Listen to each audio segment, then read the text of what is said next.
বন্ধুরা, আজ আমি তোমাদের কাঁকরোলের একটি নতুন রেসিপি দেখাবো, যেটা ভাত, রুটি, পরোটা, লুচি সব কিছুর সঙ্গে খুব ভালো লাগবে। কাঁকরোলের এই রেসিপি তুমি স্ন্যাক্স হিসেবেও চা কফির সঙ্গে দিতে পারো, আবার লাঞ্চে বা ডিনারে সাইড ডিশ হিসেবেও পরিবেশন করতে পারো। এই রেসিপির জন্য আমি 5টা কাঁকরোল নিয়েছি। কাঁকরোলের গায়ে যেহেতু কাটা কাটা থাকে, সেই জন্য কাঁকরোলগুলিকে ভালো করে ধুয়ে নিয়েছি। কাঁকরোলগুলির সামনে আর পিছন থেকে কিছুটা অংশ আমি বাদ দিয়ে নিলাম।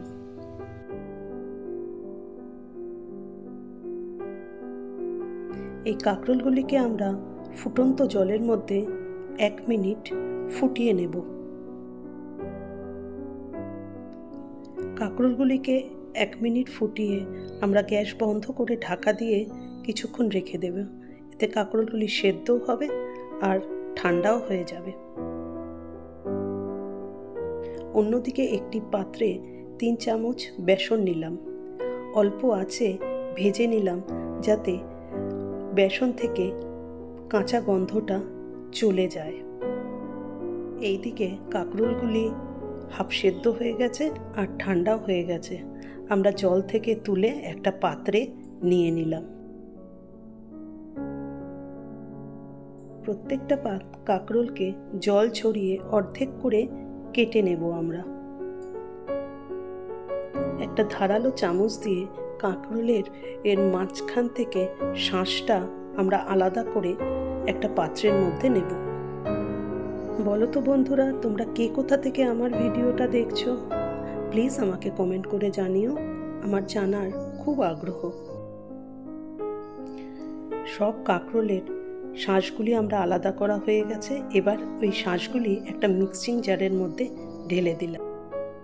এগুলির সঙ্গে আমরা দিলাম 1 ইঞ্চি আদা কুচি, স্বাদ মতো লঙ্কা, আমি 2টো কাঁচা লঙ্কা দিয়েছি। এর সাথে আমরা যোগ করব 3 চামচ কোরানো নারকেল। এর সাথে আমরা দেব হাফ চামচ নুন আর হাফ চামচ চিনি স্বাদের জন্য। সাথে আমি দিলাম 1 মুঠো শুকনো খোলায় ভাজা চিনেবাদাম। চিনেবাদাম দিলে এর স্বাদটা বেড়ে যায়। সমস্ত উপকরণগুলি মিক্সিতে একটা পেস্ট বানিয়ে নেব। চিনেবাদামগুলি যদি আধ ভাঙা হয় তাতে কোনো অসুবিধা হবে না, খেতে ভালোই লাগবে। এই মিশ্রণে আমি 1 মুঠো কিশমিশ দিলাম। তোমরা না চাইলে না দিতে পারো, কিন্তু দিলে খেতে ভালো লাগবে। এই মিশ্রণে 3 চামচ ভাজা বেসন যোগ করব। মিশ্রণটাকে ভালো করে মিশিয়ে নিয়েছি। মিশিয়ে নেওয়ার পর এটাকেই আমরা কাঁকরোলের পুর ভরব। প্রত্যেকটা কাঁকরোলের মধ্যে আমরা এই পুরটাকে ভালো করে চেপে চেপে ভরে নেব। বন্ধুরা, তোমরা কি আমার চ্যানেলটা সাবস্ক্রাইব করেছো? যদি না করে থাকো, প্লিজ আমার চ্যানেলটা সাবস্ক্রাইব করে দিও। তাহলে আমি যে নতুন নতুন রেসিপি ছাড়বো সেগুলি তোমার কাছে আগে পৌঁছে যাবে। সমস্ত কাঁকরোলগুলির পুর আমাদের ভরে তৈরি হয়ে গেছে। এবার একটি পাত্রে কিছুটা সাদা তেল বা সর্ষের তেল গরম করতে দিলাম। গরম তেলে পুর ভরা কাঁকরোলের দিকটা নিচের দিকে দিয়ে আমরা কাঁকরোলগুলিকে ভালো করে ভেজে নেব। বন্ধুরা, আমার চ্যানেলে অনেক ধরনের নিরামিষ, আমিষ, স্টার্টার রেসিপি রয়েছে।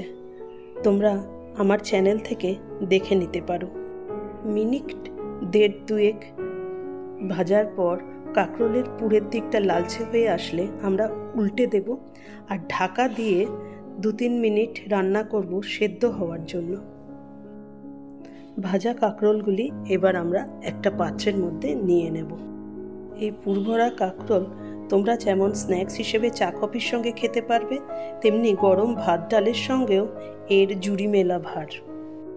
এই পুরভরা কাঁকরোল আমরা শুধু স্ন্যাক্স হিসেবে খাবো না, সাইড ডিশে খাওয়ার জন্য আমরা একটা কারি বানিয়ে নেব। আমরা এবার একটা মশলা বানাবো। তাতে একটা ছোট টমেটো আর 3টে কাঁচা লঙ্কা দেব। তোমরা স্বাদ মতো কাঁচা লঙ্কা দেবে। 7-8টা কাজু বাদাম, আমি ভাঙা কাজু বাদাম নিয়েছি।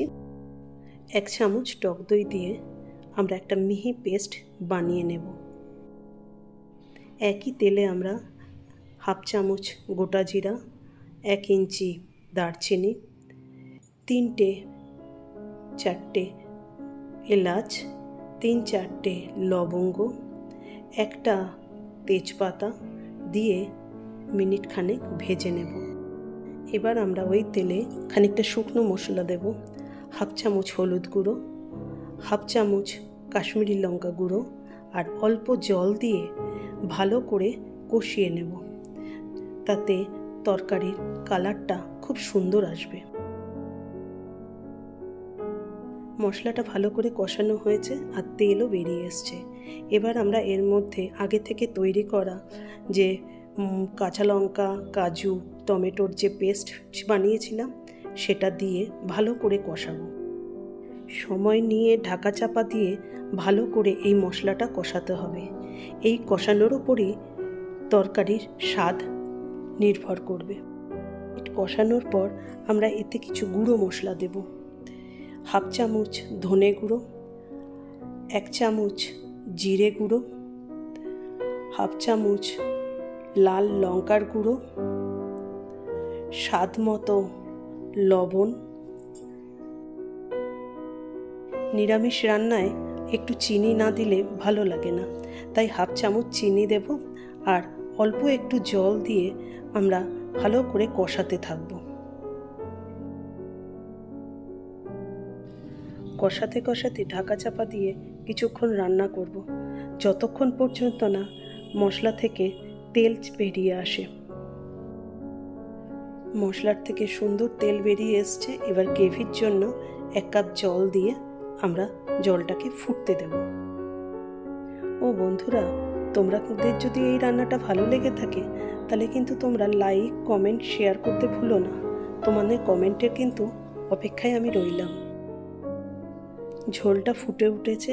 এবার আমি পুরভরা কাঁকরোলগুলি দিয়ে তার সঙ্গে কয়েকটা কাঁচা লঙ্কা দিয়ে ঢাকা দিয়ে আমি সেদ্ধ হওয়ার জন্য মিনিট 5 রান্না করব। দেখো বন্ধুরা, আমার পুরভরা কাঁকরোলের কালিয়া তৈরি হয়ে গেছে, তেলও বেরিয়ে গেছে। এখন এটা পরিবেশনের জন্য তৈরি। আজ আসি বন্ধুরা, ভালো থেকো, সুস্থ থেকো, আনন্দে থেকো আর আমার পাশে থেকো।